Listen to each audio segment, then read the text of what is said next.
할렐루야. 하나님의 은혜가 예배한 이곳 가운데 가득하기를 주님의 이름으로 축원합니다. 우리 함께 선언할까요? 전심으로 진심으로 사랑하며 복음으로 움직이자. 우리의 이 선언이 우리의 삶이 되어질 수 있기를 주님의 이름으로 축원합니다. 아멘. 여러분, 부모들마다 자녀를 사랑하는 방법은 다양하고 다릅니다. 그 본질은 자녀를 사랑하고 자녀가 잘 되길 원하지만 그 자녀를 향한 사랑의 방법들은 다양하기에 우리가 함부로 평가하거나 함부로 이야기할 수는 없다라는 것이지요. 제가 첫째 아이를 가지고 이 아이가 출산에 가까웠을 때 나는 부모로서 이 아이에게 무엇을 해줄 수 있을까라고 하는 고민을 했었습니다. 전도사였기 때문에 그렇게 재정적인 여유도 없었고 또 이 아이에게 해줄 수 있는 것이 딱히 없었기에 이 아이를 위해서 무엇을 해줄 수 있을까 기도하다가 저의 방법은 기도였습니다. 제가 해줄 수 있는 건 기도밖에 없겠더라고요. 왜냐하면 생각해 보니까 제가 이 아이에게 물질적으로 굉장히 충만함을 채워줄 수도 없을 것 같고, 그리고 또 이 아이가 내 품에 안에 있을 때는 내가 얼마든지 통제하고 가르치고 보호하고 지킬 수 있겠지만 이 아이가 점점 사회적 영역이 넓혀지면 넓혀질수록 이 아이들의 삶 속에 내가 날마다 함께 할 수 없음을 알았기에 이들의 인생을 하나님께 맡길 수 있는 유일한 방법은 기도밖에 없다라고 하는 결론을 내리게 되었습니다. 그래서 아이가 처음 태어났을 때 지금도 기억하는 것이, 저희 첫째 아이는 태어난 지 7분 만에 안수기도를 받았습니다. 아빠인 제가 한 게 아니라 제가 섬기던 교회 담임 목사님께서 해주셨어요. 아이가 새벽에 태어났거든요. 새벽 예배가 딱 끝날 때쯤에 전화가 왔어요. 빨리 오라고. 여러분, 저를 이상한 사람으로 보지 마십시오. 일본은요, 보호자가 옆에 있을 수가 없어요. 왜냐하면 너가 의사냐는 거예요. 너가 간호사냐는 거예요. 너가 해줄 수 있는 게 뭐가 있냐는 거예요. 그러니까 집에 가 있으래요. 그래서 새벽에 아내를 입원시켜 놓고 교회 가서 기도하고 새벽 예배를 드렸지요. 새벽 예배가 끝날 때쯤 되니까 전화가 왔어요. 빨리 오라고. 이제 아이가 태어날 때쯤이 돼서 이제 1시간 전으로 태어날 것 같으니까 빨리 오라고 해서 부랴부랴 병원으로 갔습니다. 그리고 나서 시간들을 거쳐서 아내가 출산을 할 직후에 목사님이 막 부랴부랴 병원으로 오셨어요.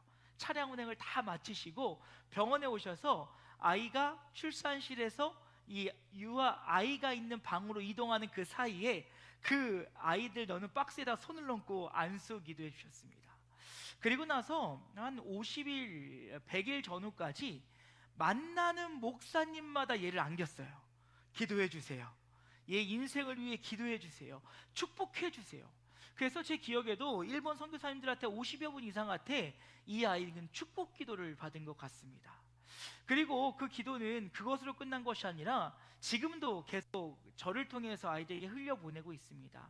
제가 아침마다 기도할 때 제일 먼저 기도 제목이 교회와 자녀들을 위한 기도 제목입니다.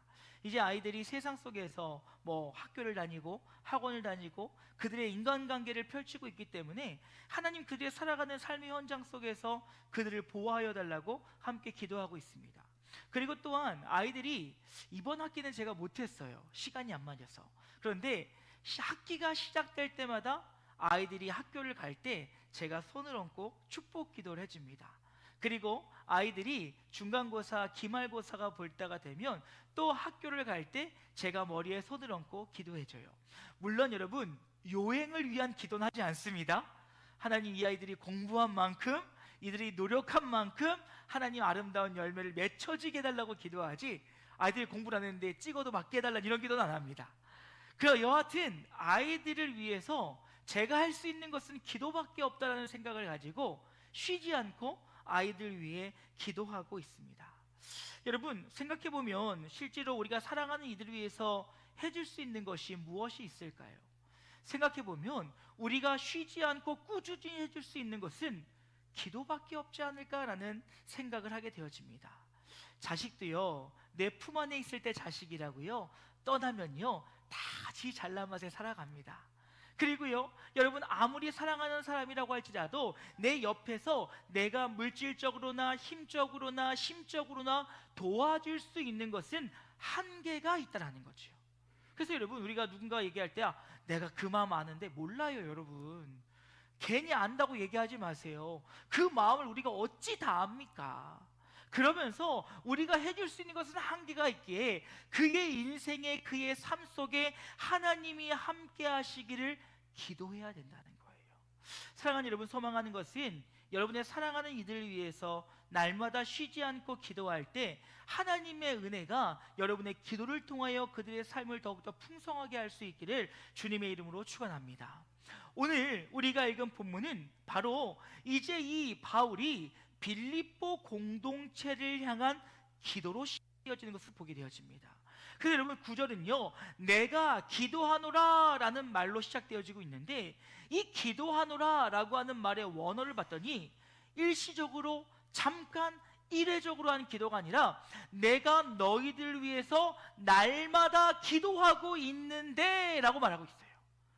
내가 너희들 위해서 날마다 이렇게 기도하고 있어 라는 말로 본문을 시작하면서 지금 그가 자신의 그 사랑하는 마음, 빌립보에게 고마운 마음, 그들을 생각보다 기쁜 마음들을 기도로 하나님 앞에 간구함으로 그들이 더해가고 있는 것을 보게 되어집니다. 그래서 여러분, 오늘 이를 통해서 우리는 사랑하는 사람과 또한 사랑하는 공동체를 위하여서 우리의 기도가 멈추지 않기를 소망하길 원하는데, 오늘 이 바울의 기도 제목이 오늘 저와 여러분의 기도 제목이 되어 하나님이 허락하신 이 믿음의 공동체를 더욱더 굳건히 세워가기에 부족함이 없는 그 기도가 되어질 수 있기를 주님의 이름으로 축원합니다. 여러분, 첫 번째로 바울의 기도 제목은요, 공동체에 더하기를 기도하고 있다는 거예요. 여러분, 공동체 안에 사랑이 더하기를. 왜 여러분 바울은 이 빌립보 교회가 더욱더 사랑이 풍성하기를 기도하고 있을까요? 그것은 간단합니다. 하나님의 교회를 세우는 원리는 사랑이기 때문에 그래요.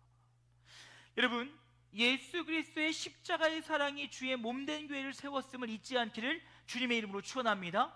그러하기에 그 이루고 있는 모든 지체들은 서로 사랑함으로 교회를 더욱더 굳건히 세워나갈 수 있어야 된다는 거예요. 여러분, 지난 수요일날 우리가 교회 공동체에 대해서 함께 은혜를 나눴습니다. 들으신 분도 계시지만 못 들으신 분이 계시기에 이를 짧게 요약하면 교회는 하나님이 세우신 기관이라는 것이지요. 그래서 하나님께서 하나님의 사람들을 부르시고 그들을 교회 공동체 안에 하나를 이루게 하셨다는 것입니다. 그런데 여러분, 이 하나 되어짐은 어떤 큰 자루나 어떤 큰 틀 안에 각자를 몰아넣음으로 이것이 하나다라고 이야기한 것이 아니라 각자가 다른 모든 것을 한 틀 안에 집어넣음을 통해 새롭게 만들어서 새로운 하나님의 작품으로 만들어내셨다는 거예요.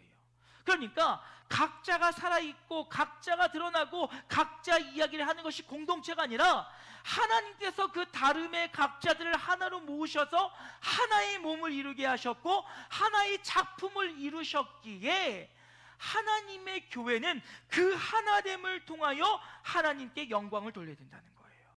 이를 위해서 우리는 사랑으로 하나님의 교회를 이루어가야 될 것인데, 그 사랑은 헌신적이어야 되며 말로만 하는 것이 아니라 행동적으로 구체적으로 하는 사랑이 되어야 될 것이고, 또 그런 척만 하는 사랑이 아니라 진실하고 투명함으로 사랑을 해야 됩니다. 이 모든 것은 그리스도가 나에게 보여주신 사랑에 근거하여 우리도 지체를 사랑할 수 있어야 된다는 거예요. 그럴 때 하나님이 세우신 이 아름다운 신앙 공동체가 더욱더 온전히 세워질 수 있다라는 것입니다. 그러기에 여러분, 교회는요, 사랑이 없이는 절대 온전할 수 없음을 우리는 기억할 수 있어야 된다라고 하는 사실입니다.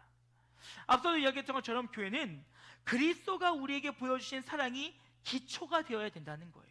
여러분, 근데 하나님께서 예수 그리스도를 통해서 우리에게 보여주신 그 사랑의 기초는 무엇입니까? 바로 아가페적 사랑이라는 것이죠. 여러분, 아가페적 사랑은 무엇입니까? 뭔가 바라지 않는 사랑이에요. 조건 없는 사랑이에요. 즉 모든 것을 내어주고 모든 것을 희생적으로 내어주며 그를 통하여서 그를 사랑하는 그 헌신적인 사랑이 바로 아가페적 사랑이요, 우리 안에서는 그 아름다운 아가페적 사랑을 통하여서 믿음으로 서로가 사랑으로 하나 되어질 때 하나님의 공동체는 더욱더 굳건해질 수 있다라는 것입니다. 그게 여러분, 바울은요 지금 빌립보 교회가 고통과 어려움 속에서도 서로를 향한 사랑과 서로를 향한 신뢰와 서로를 그 사랑으로 더욱더 굳어지고 하나 되어짐을 통하여 하나님의 나라를 세워가라고 이야기하고 있어요. 여러분, 우리가요 진심으로 누군가를 사랑할 때 우리의 공동체는 그 시작이 사랑으로 시작되어 더욱더 아름답게 세워진다는 사실을 잊지 않기를 주님의 이름으로 축원합니다. 얼마 전에요 친한 목사님을 만났어요. 어렸을 때 같은 교회에서 신앙생활했던 선배 목사님이십니다. 아주 훌륭하신 목사님이에요. 공부도 많이 하셨고요. 또 얼마 전에는 대형교회에 담임으로 청빙을 받으셔서 가신 목사님입니다. 그래서 이 얘기 저 얘기를 하다가 둘이 만나면 공통분모가 뭐이겠습니까? 어렸을 때 다녔던 모교회의 이야기예요. 그래서 여러분 교회 이야기 하다 보면 좋은 이야기를 할 때도 있지만 또 마음에 안 들고 불편한 이야기를 할 때도 있는 것이 사실입니다. 그런데 이런 얘기 저런 얘기를 하다가 그런 얘기하는 거예요. 오 목사 있잖아, 우리 아버지가 새로 오신 목사님을 너무 좋아한다 이러시는 거예요. 근데요 아버지는 어떤 분이시냐면 그 교회의 원로 장로님이시거든요. 근데요 이 원로 장로님은요 설교가 짧은 걸 용납하지 못하시는 분이세요. 근데 여러분 참 재밌는 건 뭔지 아십니까? 이 새로 오신 목사님은요 설교가 길어야 17분이래요. 평균 15분. 여러분 원하십니까? 아멘 안 나서 감사합니다. 네. 그런데 그렇게 설교가 짧아서 이분이 너무너무 짧아서 많은 성도들이 좋아한다는 거예요. 그런데 여러분 생각해 보십시오. 이 장로님은 설교가 짧은 걸 이해하지 못하시는 분이에요. 그런데 이 목사님이 너무너무 좋대요. 그러면서 그 목사님이 이러는 거예요. 야, 우리 아빠도 목사님 사랑하니까 다 용납되더라. 그 얘기를 듣고 맞아요. 여러분 사랑하면요 용납하지 못할 게 없는 거예요. 사랑하면요 이해하지 못할 게 없는 거예요. 사랑하면요 배려하지 못할 게 없는 거예요. 여러분 사랑하면요 힘을 모으는데 어렵지 않은 거예요. 왜요? 사랑하지 않고 억지로 힘을 모아 살아가려고 하니까 힘든 거예요. 왜요? 내 마음은 움직이지 않는데 억지로 행동을 하려니까 이것이 얼마나 힘듭니까? 이것이 억지로 웃으려고 하니까 얼마나 얼굴에 경련이 일어납니까? 진심으로 사랑할 때 여러분 아무리 웃고 있어도 어렵지 않은 거예요. 여러분 경험해보지 않으셨어요? 그냥 누군가와 앉아만 있어도 웃음이 띄어지는 거? 그냥 손자 손녀만 보고 있어도 행복한 거? 말하지 않아도 그냥 웃음이 띄어지는 거 왜 그래요? 사랑하기 때문이에요. 그가 나에게 무엇을 주어서, 그가 나에게 어떤 유익을 주어서, 그가 나에게 뭔가를 주어서가 내가 행복하고 기쁜 것이 아니라 그를 사랑하기에 그가 뭘 하든 기뻐할 수 있는 거예요. 그러니 여러분 지금 바울은요 빌립보 공동체가 지금 고난과 역경 중에서 그 어려움의 시간을 보내면서 여러분 빌립보에서 거듭 강조하는 게 뭔지 아십니까? 고난 중에서도 기뻐하라는 거예요. 그런데 여러분 고난 중에서 기뻐할 수 있는 방법은 무엇인지 아십니까? 서로 사랑하는 거예요. 사랑하는 사람이 옆에 있으면 힘이 나거든요. 사랑하는 사람이 옆에 있으면 응원이 되거든요. 사랑하는 사람이 옆에 있으면요 다시 일어날 수 있거든요. 그러니 지금 바울의 그들을 향한 도고기도의 첫 번째는 바로 서로 사랑하기 위해, 사랑이 충만하길 위해서 기도하고 있다는 것입니다. 그런데 여러분 앞서 이야기했던 것처럼 그 사랑의 근거는 무엇입니까? 오늘 성경을 보면 지식과 모든 총명으로 라고 이야기하고 있어요. 즉 하나님을 바로 알음을 통하여 더욱더 하나님을 깊이 알음을 통하여 너희가 서로 사랑할 수 있다는 거예요. 사랑하는 여러분 기억하십시오. 오늘 저와 여러분에게 보여주신 하나님의 사랑을 깨달을 때 우리 안에 진정한 사랑의 시작이 일어남을 기억하실 수 있기를 주님의 이름으로 축원합니다. 그런데 여러분 이것은요 단순히 사랑으로 끝이지 않습니다. 두 번째로요 바울은요 너희가 총명과 지혜로, 즉 하나님을 아는 지혜의 더함을 통하여 너희는 영적으로 깨어 분별하며 하나님 앞에 거룩한 삶을 살려고 기도하고 있는 것을 보게 되죠. 여러분 기도하십시오. 우리 사랑하는 지체들이 여러분 날마다 거룩한 삶을 살아갈 수 있기를 함께 기도하는 우리가 되어지기를 주님의 이름으로 축원합니다. 여러분, 이것이 중요한 이유가 뭔지 아십니까? 내 옆에 누가 있느냐에 따라서 내 삶의 영향력이 달라진다는 거예요. 누가 그러더라고요. 파리를 쫓아가는 사람은 쓰레기통에 살아갈 수밖에 없다는 거예요. 그렇지요. 여러분, 파리가 껴있는 곳은 어디예요? 쓰레기통이에요. 냄새나는 곳이에요. 그런 사람들을 쫓아가고 그런 사람과 함께하는 사람들은 결국 그런 인생을 살 수밖에 없다는 거예요. 그런데 여러분, 날마다 감사하고 기쁨하고 은혜의 충만함으로 살아가는 일과 함께하면 그로 인해서 우리의 인생도 도전받고 새롭게 되어지고 하나님의 공동체가 더욱더 충만한 가운데 설 수 있다는 것입니다. 사랑하는 여러분, 소망하는 것은 우리의 공동체가 그러기 바라기 이전에 내가 하나님 앞에 거룩한 사람 되어지기를 간구하는 우리 모두가 되어지기를 주님의 이름으로 축원합니다. 여러분, 우리는요, 나의 거룩함으로 내 옆에 있는 형제와 지체들에게 선한 영향력을 미쳐야 된다는 거예요. 여러분, 직분자는요, 그러하기 때문에 더 거룩한 부담감을 가져야 되는 거예요. 여러분, 직분자는요, 마치 더 많은 일을 하고 더 많은 것들을 해야 된다라고 하는 우리가 자꾸 워커로서의, 일하는 사람으로서의 부담을 가지려고 합니다. 하지만 여러분, 하나님의 직분은요, 절대 그냥 이 땅의 워커의 일이 아니에요. 그냥 더 일 많이 하고 더 많이 헌신하는 문제가 아니라는 거지요. 여러분, 우리의 직분의 본질은 무엇이냐면 하나님의 영광을 위하여 더 본이 되는 삶을 살아가는 거예요. 그 말은 무슨 말입니까? 장로를 세울 때에는, 권사를 세울 때에는, 안수 집사를 세울 때에는, 서리 집사를 세울 때에는 그의 합당한 믿음이 있다라고 우리가 믿음으로 세우는 거예요. 그러면 그 모습에 합당한 모습으로 할 수 있어야 되는, 우리는 그 거룩함의 삶을 살아가야 된다는 그 부담감을 가지고 거룩함으로 살아갈 수 있어야 되는 거예요. 그래서 여러분, 장로님들은요, 예배에 본이 되어야 되는 이유가 무엇이겠습니까? 장로님들 보고 성도들이 본을 받기 때문에 그러는 거예요. 왜 권사님들이 예배에 본이 되셔야겠습니까? 성도들이 보고 따라오기 때문에 그런 거예요. 왜 안수 집사님이, 왜 서리 집사님이, 왜 목사가 더욱더 말씀 앞에 바로 서야 됩니까? 그럴 때 함께하는 성도들이 그 길을 따라오기 때문에 그래요. 그래서 여러분, 그런 말 있어요. 성도는 목사의 뒤통수를 보고 따라온다. 성도는 장로의 뒤통수를 보고 따라온다. 그러하기에 리더들이 힘들고 어려운 거예요. 그러기에 오늘 본문에서 바울은 뭐라고 얘기합니까? 너희들이 거룩하고 분별된 삶을 통하여서 너희 안에 더욱더 선한 영향력들이 흘러가고 그로 인하여 이 고난과 어려움을 이겨낼 수 있는 신앙 공동체가 될 수 있어야 된다고 이야기하고 있는 거예요. 그건 여러분, 10절 말씀을 현대인의 성경을 보면 이렇게 얘기합니다. 여러분이 최선의 것을 분별하고 그리스도께서 오시는 날까지 순결하고 흠없이 살며. 지금 그의 기도 제목은 뭐예요? 그들이 하나님을 바로 알음을 통하여 그들의 삶이 거룩해지는 거예요.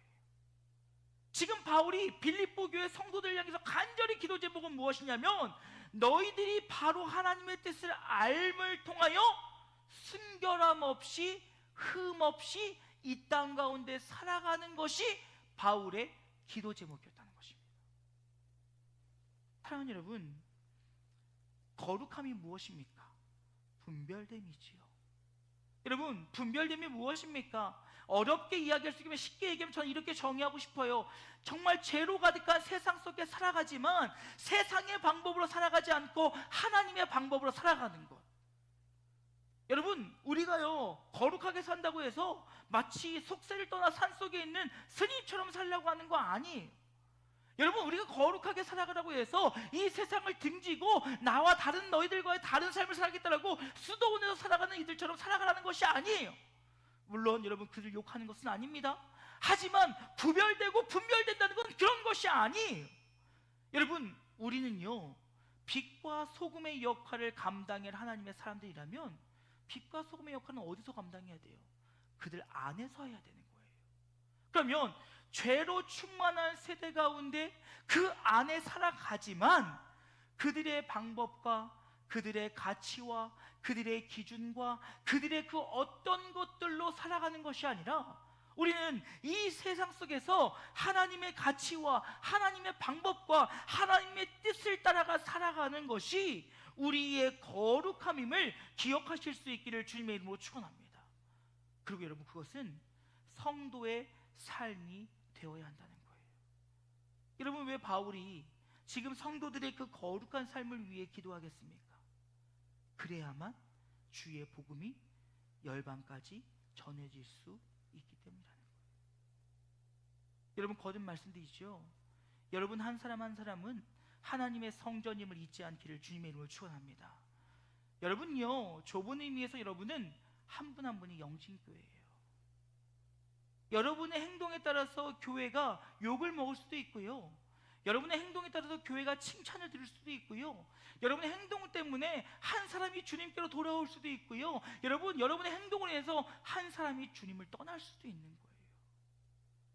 그러니 여러분, 그들이 지금 예수를 믿는다는 이유로 핍박을 받고 고난을 받고 어려움 중에 있는 중에서도 바울은 너희가 지금 너희의 삶이 너무너무 힘들고 너무너무 고되고 예수를 믿는다는 이유로 너희가 지금 핍박을 당하고 있지만 그래도 포기하지 말고 너희들이 내려놓지 말고 끝까지 주의 말씀을 붙잡고 그 말씀에 합당한 삶을 살아감을 통하여 너희의 공동체가 주님 안에서 거룩하여지고 너희의 그 거룩함이 세상 가운데 선한 영향력을 흘려보내기 위하여 그들이 기도하고 있다는 것입니다. 바울의 기도는 그거였어요. 그러하기에 너희가 하나님의 그 사랑을 알고 하나님의 지혜를 알음을 통하여 너희가 더욱더 거룩하게 살아야 된다는 것이죠. 사랑하는 여러분, 우리 사랑하는 지체들의 거룩한 삶을 위하여 함께 중보하는 우리가 되어질 수 있기를 주님의 이름으로 축원합니다. 그럴 때 우리 교회가 거룩해지는 거예요. 서로가 주님 말씀 앞에서 분별되게 살아갈 때 그때 우리 공동체는 더욱더 주님 보시기에 거룩한 공동체요, 이 땅의 본과 희망이 되어지는 공동체로 세워질 수 있다는 사실을 잊지 않기를 주님의 이름으로 축원합니다. 그런데 마지막으로 바울의 기도는 이제 너희들 가운데 의의 열매가 가득하며 너희의 모든 삶이 하나님께 영광되기를 위해서 기도하고 있다는 거예요. 사랑하는 여러분, 소망하는 것은 우리의 삶의 제1목적이 하나님께 영광 돌리기 위함임을 잊지 않기를 주님의 이름으로 축원합니다. 여러분, 그런데요, 우리가 하나님께 영광 돌린다, 하나님의 영광이 드러나길 원한다, 이거에 대해서 여러분 잘 생각하셔야 돼요. 여러분, 제가 거듭 말씀드리지만요, 하나님께 영광을 올려드린다고 해서 우리가 자꾸 무엇인가를 하나님께 돌려드린다라고 생각하면 안 된다는 거예요. 여러분, 우리가 하나님께 돌려드릴 게 무엇이겠습니까? 없어요. 여러분이 아무리 좋은 금은 보화를 가지고 하나님께 드린들 그것은 하나님 보시기에 그냥 돌덩이에 불과할 수밖에 없다는 거예요. 왜요? 하나님은 필요 없거든요. 세상의 가치로 보았을 때 그 금붙이 하나가 우리의 목숨을 오고게 할 만큼 굉장히 귀한 것 같지만 하나님 보시기에는 그저 하나님이 창조하신 피조 가운데 하나에 불과하다는 거예요. 그렇죠? 그럼 여러분, 우리가 하나님께 영광 돌린다라고 하는 것은 무엇입니까?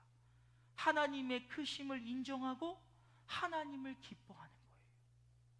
그렇다면 여러분, 우리가 하나님을 우리의 삶을 통해 드러난다는 것은 무엇입니까? 하나님 자체가 영광이시며 그 하나님께서는 영광으로 충만하심에 하나님이 저와 여러분을 지으실 때 하나님의 형상을 따라 지은 바 되셨으니 저와 여러분 안에는 하나님의 형상이 있다는 거예요. 하나님의 거룩하심, 하나님의 진실하심, 하나님의 그 사랑, 하나님의 절제, 하나님의 귀한 것들이 우리 안에 있는데 우리의 삶의 모습을 통해서 그것들이 드러날 때 하나님의 영광이 드러나는 것이며 하나님께 영광을 올려드리는 것임을 기억하실 수 있기를 주님의 이름으로 축원합니다. 지금 바울은요, 지금 이 빌립보 교회 성도들의 삶을 통하여 하나님의 영광이 드러나고, 그리고 그를 통하여 하나님의 크심과 하나님의 능력이 열방 가운데 인정받기를 기도하고 있다는 거예요. 그럼 여러분, 우리의 삶은 정말 중요한 거예요. 여러분의 말 한마디, 여러분의 표정 하나, 여러분의 행동 하나는 여러분 아주 중요한 하나님 나라 확장을 위한 도구임을 잊지 않기를 주님의 이름으로 축원합니다. 여러분, 우리가 진실됨으로 하나님의 영광을 드러내지 않으면 우리는요 하나님 나라를 확장해 나아갈 수 없어요. 여러분, 저는 가끔 가다가요 길거리에서 전도하는 분들 볼 때마다 화가 날 때가 있습니다. 예수 믿으세요라고 하는 띠를 띠고 지나가는 사람 행인들과 싸우면 어쩌자는 겁니까? 여러분, 전도하다 보면요 우리의 전도를 불편해하는 이들을 만날 수 있어요. 저는 지금도 기억납니다. 이 신도림역에 가면요, 신도림의 플랫폼에, 이 수원으로 가는 그 플랫폼에 한 목사님이 날마다 서서 전도를 하세요. 근데 이분은 그냥 전도하시는 게 아니라요, 마치 본인이 영무원처럼 안전지도를 하시면서 전도를 하십니다. 그런데 기차가 들어오지 않으면 이분은 뭐 하시냐면요, 전자 색소폰을 부르세요. 뭐 찬송가를 부르시던가 막 이러면서 부르고 계십니다. 그리고 기차가 들어올 때면요, 그 지하철 타기 위해서 올라오는 사람들에게 빨리 오세요, 기차가 옵니다 막 이러세요. 그리고 이 기차가 지나가면 운전하는 그 승무원에게 이렇게 인사를 꼭 하세요. 그래서 여러분, 아무도 그분을 내쫓지 않아요. 그렇지 않습니까? 여러분, 어찌 보면 이 영무원들 입장에서는 잡상인일 수 있어요. 그런데요 그분을 쫓아내지 않아요. 왜요? 그분은 그들에게 도움을 줘요. 근데 그거 아세요? 그럼에도 불구하고 시비 건 사람이 있어요. 뭐하는 짓이냐고 신고해요. 내쫓으라고요. 근데요 그 목사님은요 절대 화내지 않아요. 이렇게 하시더라고요. 죄송해요, 제가 좀 시끄러웠지요. 제가 조심하겠습니다. 그래도 오늘 하루 행복하세요. 오늘 하루 즐겁게 보내세요. 오늘 좋은 일이 있도록 제가 기도하겠습니다. 제가 성함은 모르지만 얼굴을 봤으니 기억하며 기도하겠습니다. 여러분, 저는 그때 알았어요. 정말 웃는 얼굴엔 침 못 뱉어요.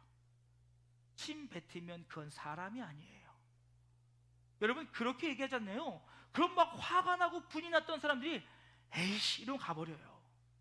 그리고 또 다시 색소폰을 부시고 또 깃발을 흔드시고 또 인사를 하시면서 하루 종일 그렇게 전도를 하세요. 얼마나 멋있는지요. 여러분, 성경은 뭐라고 이야기합니까? 갈라디아서 5장 22절 말씀 보면 이렇게 얘기합니다. 오직 성령의 열매는 사랑과 희락과 화평과 오래 참과 자비와 양성과 충성과 온유와 절제니. 여러분, 이것이 우리 안에 있기에 우리가 하나님을 잘 알고 성령의 인도하심에 따라 살아갈 때 우리 안에 있는 하나님의 DNA가 드러남을 통하여서 하나님의 영광이 드러나고 그를 통하여 하나님의 영광이 전해질 수 있음을 기억하실 수 있기를 주님의 이름으로 축원합니다. 그러게 여러분 항상 부탁드리지만 잘 사셔야 돼요. 정말 잘 사셔야 돼요. 그냥 잘 산다고 하는 것은 그저 잘 먹고 잘 살란 얘기가 아니라 여러분, 하나님의 영광을 가리지 않도록, 하나님의 영광에 누가 되지 않도록 하나님 나라 확장을 위해 살아갈 수 있도록 잘 사셔야 된다는 거예요. 그 말은 여러분의 말 한마디, 여러분의 행동 하나, 여러분의 손짓 하나, 눈빛 하나가 그 삶을 통해 하나님의 영광을 드러낼 수 있어야 된다는 거예요. 그래서 누군가가 여러분을 보며 야, 그분 봤더니 하나님이 보여. 그분 봤더니 예수님이 어떤 분이신지 알겠어. 여러분, 이런 아름다운 칭찬을 들을 수 있는 우리 영진 가족들 되어질 수 있기를 주님의 이름으로 축원합니다. 왜요? 그래야만 더 이상의 고통과 핍박과 아픔이 아니라 그 주의 영광을 힘입어 세상 가운데 승리하며 살아갈 수 있기 때문에 그렇다는 거예요.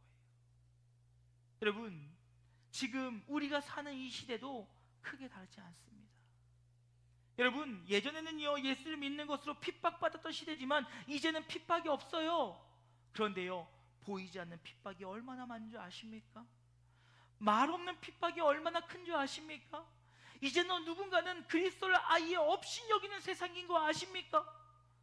근데 여러분, 그런 세상과 대적하여 싸울 수 있는 것은 칼과 무기를 갖고 그들과 대적하는 것이 아니라 여러분이 하나님의 말씀 앞에 부끄럽지 않은 삶을 통하여 그들과 싸워 이겨야 됨을 잊지 않기를 주님의 이름으로 축원합니다. 지금 바울은 이것을 위해 기도하고 있다는 거예요. 이제 말씀 마치고자 합니다. 사랑하는 여러분, 사람이 모였기에 부족합니다. 부족할 수 있는 게 아니라 부족해요. 그런데 이 부족함을 채울 수 있는 분은 오직 우리 주님 외에는 없습니다. 그러면 그 부족함을 채우기 위해 우리가 해야 될 일은 주의 도우심과 주의 은혜를 구하며 기도하는 거예요. 누굴 위해서요? 내 사랑하는 지체들을 위해서요. 누굴 위해서요? 우리 사랑하는 공동체를 위해서요. 무엇을요? 우리가 더욱더 서로 사랑할 수 있도록, 우리가 정말 서로 사랑함을 통하여 하나님의 교회를 더욱더 굳건히 세워갈 수 있도록, 우리가 거룩한 삶의 모습을 통하여 하나님의 영광을 드러낼 수 있도록, 그를 통하여 의의 아름다운 열매들이 우리 공동체 가운데 맺히도록 기도해야 되는 거예요. 물론 기도로 끝나지 않겠지요. 그 기도가 실제가 될 수 있도록 노력해야겠지요. 인도하심에 따요 순종함으로 나아갈 때 그때 그 의의 열매들이 드러나고 하나님의 영광이 드러나게 된다는 것입니다. 그래서 바울은요, 사랑하는 빌립보 교회 성도들 위해 기도하고 있어요. 여러분, 질문해 볼까요? 여러분, 사랑하는 영진교회를 위해 얼마나 기도하고 계십니까? 여러분, 사랑하는 저를 위해서 얼마나 기도하고 계십니까? 사랑하는 장로님들을 위해서 여러분 얼마나 기도하고 계세요? 권사님들을 위해서 여러분 얼마나 기도하고 계세요? 안수 집사님들 위해서, 서리 집사님 위해서, 청년들 위해, 다음 세대를 위해 여러분은 얼마나 기도하고 계십니까? 오히려 잘못됐들만 지적하고 있지 않습니까? 목사님이 왜 저래? 목사님은 뭐가 문제야? 여러분, 전 하나님이 아니에요. 그러기에 부족해요. 그러기에 여러분의 기도가 필요한 거예요. 장로님이 왜 이래? 장로님이 예배를 나오느냐 안 나오니? 장로님이 헌신을 하냐 안 하니? 여러분, 장로님들 하나님이 아니에요. 여러분이 기도해 주셔야 되는 거예요. 권사님들이 뭐 기도를 하냐 안 하니? 권사님이 예배를 나오냐 안 나오니? 여러분, 손가락질하고 이야기할 것이 아니라 기도해야 되는 거예요. 서로의 연약함이 보이면, 서로의 부족함이 보이면 진짜로 사랑한다면 기도하셔야 되는 거예요. 오늘 바울은 빌립보 성도를 생각할 때마다 너무너무 감사하고 기쁨이 넘쳐서 날마다 기도하기를 쉬지 않는다고 했어요. 이것을 내가 성령 하나님 앞에서 내가 증명할 수 있다고 얘기해요. 근데 여러분, 그리고 끝나지 않았어요. 바로 이어지는 본문은 무엇입니까? 내가 기도하노라. 사랑하니까요 기도하는 거예요.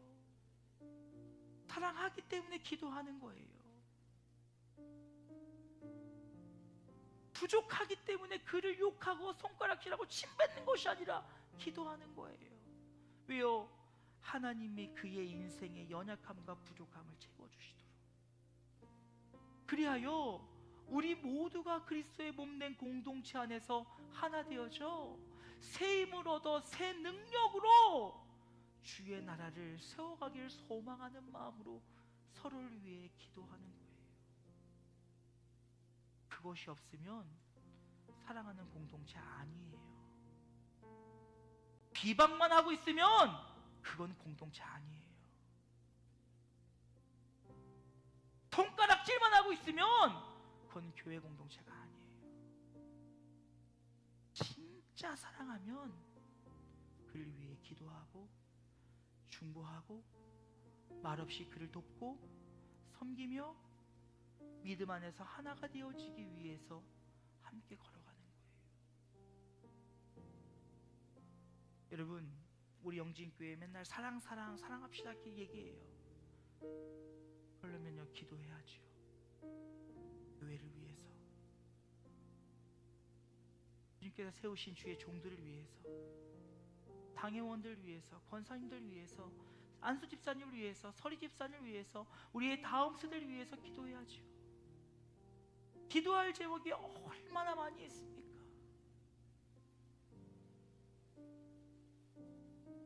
물론 삶의 부족함을 위한 기도 제목들 여러분 필요해요. 근데 여러분, 제가 어느 날 우리 기도 제목을 보면서 마음이 너무 아프더라고요. 우리가 서로 나누는 기도 제목의 90%가요 건강, 자녀, 이거 말고 없어요. 우리 신앙의 성장, 우리 교회가 하나님 말씀 앞에 그 선한 역할을 감당하기 위해 이런 기도 제목 하나도 없어요. 누가 아프고 누가 하고 누가 치료해주고, 여러분 나쁘다는 거 아니에요. 물론 해야 돼요. 근데 여러분, 우리의 기도의 본질은 우리의 삶의 필요를 채워달라고 하기 이전에 하나님의 공동체가 믿음 앞에서 바로 설 수 있도록 기도하셔야 돼요. 청년들이 잘 되길 위해서 기도한다. 그들이 좋은 직장 가고 그들이 좋은 사람 만나 필요하지요. 그런데 그들 위해 내 인생이 잘 살기 위한 기도는요, 그들이 하나님을 바로 알기 위해 기도해야 되는 거예요. 우리 교회가 청년한테 얼마나 관심을 많이 갖는지요. 근데 그들을 향한 기도 제목이 그저 좋은 직장, 좋은 사람, 좋은 회사, 좋은 대학이 전부예요. 그들이 정말 하나님을 만나고 그들의 인생이 하나님을 의지하며 하나님 나라를 위해 살아갈 수 있는 기도 제목 제가 못 봤어요.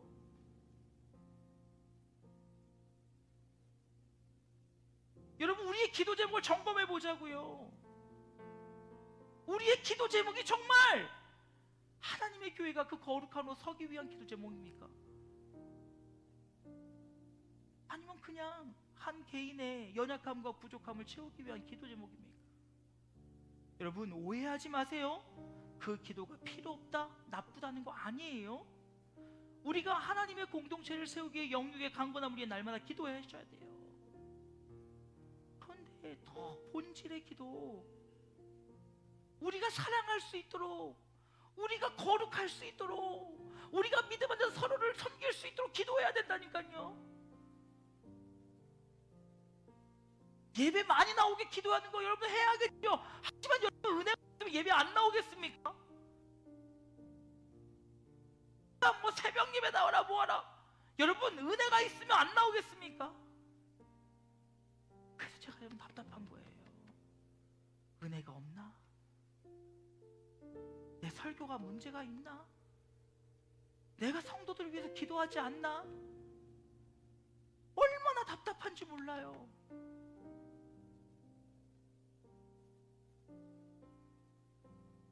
여러분, 우리는요 하나님의 공동체를 위해 기도해야 할 책임 있는 사람들이에요. 비난하고, 여러분 우리끼리 싸워서 무슨 의미가 있습니까? 여러분, 우리끼리 서로 못났다고 지적해봤자 무슨 의미가 있겠습니까? 여러분, 이 앞에 서 있는 목사가 부족하다고 여러분에게 유익될 게 뭐가 있겠습니까? 그런데도 그저 부족함들만, 연약함들만, 니만 잘 되면 우리 교회는 잘 될 거야. 아니, 내가 잘해야죠. 내가 믿음 위에 서서 내가 믿음의 선한 영향력을 미치며 내가 거룩한 삶을 통하여 내가 우리의 공동체를 세워갈 수 있어야지요. 오늘 바울의 기도는 교회의 그 본질의 기도를 향하고 있었어요. 물론 이후에도 그가 기도합니다. 빌립보 교회 성도들의 안위를 위해서요. 하지만 그 기도에 앞서 그의 기도의 전제는 그들이 신앙 위에 바로 서 있으면 나머지는 하나님이 하신다는 거예요. 여러분, 진짜 교회를 사랑하시면 기도하셔야 돼요. 지금 여러분 우리의 모습 보세요. 이 빈자리들 보세요. 여러분 주일이라고 해서 다르지 않아요. 사랑하는 마음으로 기도하셔야 전도할 마음도 생기는 거예요. 여러분 제 부족함이 느껴지시면 욕하지 마시고요, 기도해 주세요. 뒤에서 이러니 저러니 다 들려와요. 여러분 장로님들 뭐 어쩌니 저쩌니 얘기하지 마세요. 여러분 기도하세요. 권사님들이, 리더들이 묻고 싶어요. 그렇게 말씀하시는 분은 공동체를 위해서 그렇게 하고 계시는지. 본인들이 비난하고 욕하는 것만큼 공동체를 위해서 그렇게 헌신하고 있는지 묻고 싶어요. 바로 세우기 위함이라고요? 하나님을 위함이라고? 아니에요. 여러분 바울은 지금 빌립보 교회가 믿음 위에 굳건히 세워지기 위한 기도 제목을 기도하고 있어요. 서로 사랑하고 거룩한 삶을 살아가고 그 가운데 하나님의 영광을 드러냄을 통하여 세상의 빛과 소금의 역할을 감당하는, 고난 중에서도 기뻐하는 하나님의 교회가 되도록 간절히 기도하고 있다는 것입니다. 사랑하는 여러분, 우리 정말 진심으로 교회를 위해 기도합시다. 여러분 우리 교회 예전의 영광 회복하고 싶으면 여러분 기도하셔야 돼요. 말로만 뭐 어떤다 저쩐다 몇백 명이었다 뭐다 다 필요 없어요. 여러분 그때 영광 회복하고 싶으시면요 기도하셔야 돼요. 믿음의 동역자가 있다 없다 여러분 기도하셔야지요.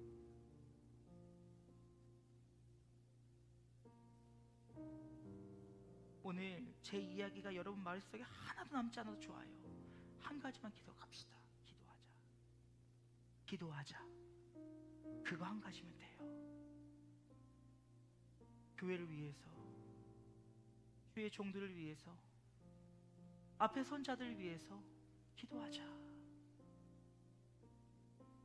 그럴 때 그 기도가 하나님의 교회를 굳건히 세우고 하나님의 교회가 더욱더 온전해질 수 있다는 사실을 잊지 않기를 주님의 이름으로 축원합니다. 우리 이 찬양으로 설교 마무리했으면 좋겠어요. 우리 함께 기도해라고 하는 찬양인데요, 우리 잘 아시는 이 찬양 결단하는 마음으로 함께 찬양하시고 기도하는 시간 갖기를 원합니다. 우리 함께 기도해. 우리 함께 기도해. 주 앞에 나와 무릎 꿇고 긍휼 베푸시는 주 하늘을 향해. 다시 한번 찬양할까요? 우리 함께 기도해. 우리 함께 기도해. 주 앞에 나와 무릎 꿇고 긍휼 베푸시는 주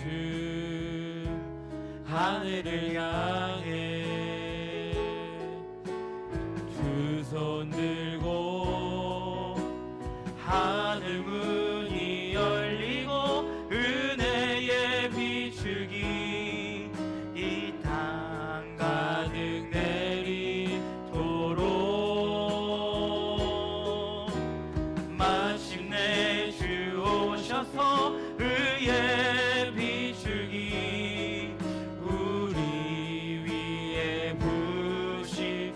하늘 문이 열리고 하늘 문이 열리고 은혜의 비추기 이 땅 가득 내리도록 마침내 주 오셔서 의의 비추기 우리 위에 우리 함께 결단하며 찬양합시다. 우리 함께 기도해. 함께 기도해 주 앞에 나와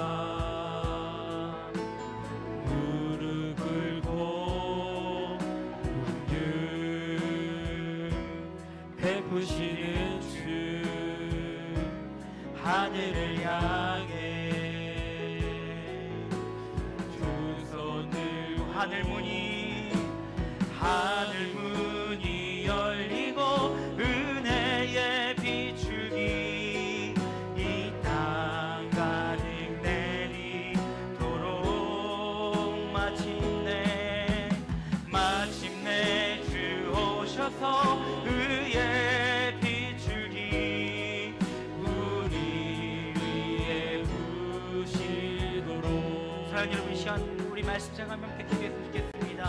우리가 함께 첫 번째로 기도할 것은 하나님을 아는 지식과 총명을 더함으로 진정한 사랑을 이루는 우리 교회가 될수록 함께 기도했으면 좋겠습니다. 하나님이 우리에게 베풀으신 그 사랑을 기억하게 하여 주시고 오늘도 우리에게 한없이 끊임없이 부어주시는 그 사랑 앞에 서게 하여 주시고 그 앞에 우리가 진실함으로 서로를 사랑함으로 하나 되어 하나님의 아름다운 공동체를 세워나갈 수 있도록 우리 주의 이름 한번 크게 부르고 함께 기도하길 원합니다. 기도하시겠습니다. 주여